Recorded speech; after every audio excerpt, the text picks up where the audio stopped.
चक्कर में।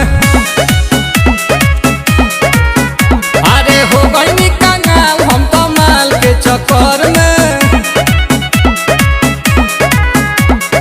पढ़े के बेरा तो जाके घूमनी रहर में, गिर गइल बानी अब ओकर नजर में। हो गई कंगाल हम तो माल के चक्कर में।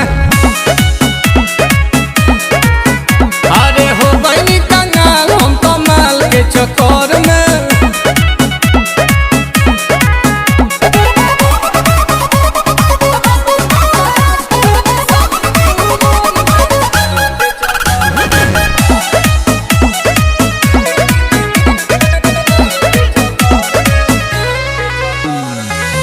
करेला पाप कोई पाकिट मरनी बाप के, गाली पछाप अभिले बाउन के थाप के।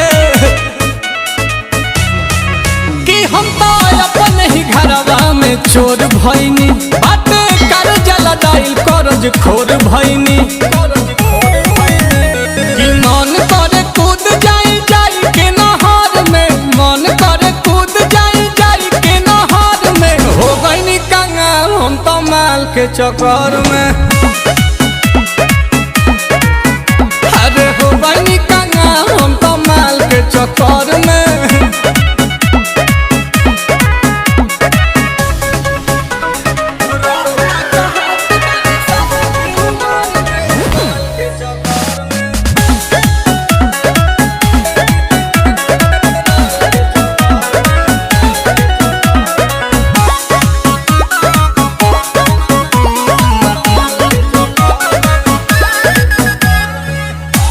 प्रियांशु के बिगाड़े में बहात हो, बरतावे खीस प्रिंस दे लेना साथ हो।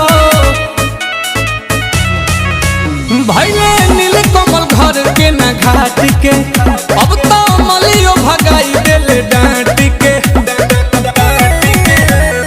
रड़ुआ का हाथ बानी शादी के उमर में, रड़ुआ का हाथ बानी शादी के उमर में। हो गई कंगाल हम तो माल के चक्कर में। अरे हो गई कंगाल हम तो माल के चक्कर में।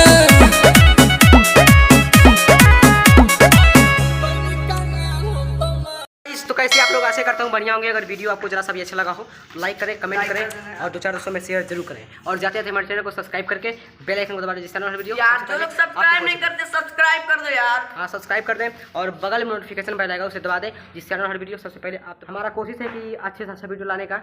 अगर वीडियो जरा सा भी अच्छा लगता हो तो कमेंट करके जरूर बताएं। और किस गाने पे आप अगला वीडियो देखना चाहते हैं वो भी हम बता दें। और ये हमारी टीम है और इसी के साथ हम मिलते हैं अगले वीडियो में। तब तक के लिए बाय बाय। हो गई कंगाल हम तो माल के चक्कर में।